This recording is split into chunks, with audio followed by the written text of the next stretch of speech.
Ya.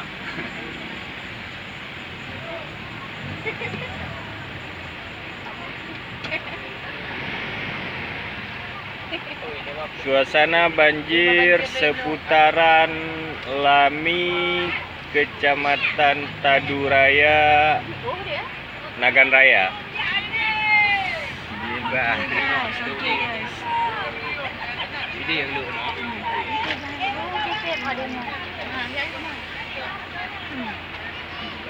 Kawan mulai. Biar bakal.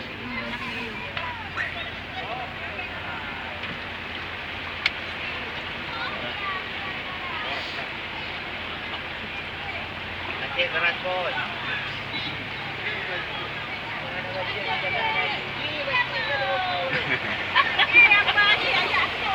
Bang, Lu mau apa kau?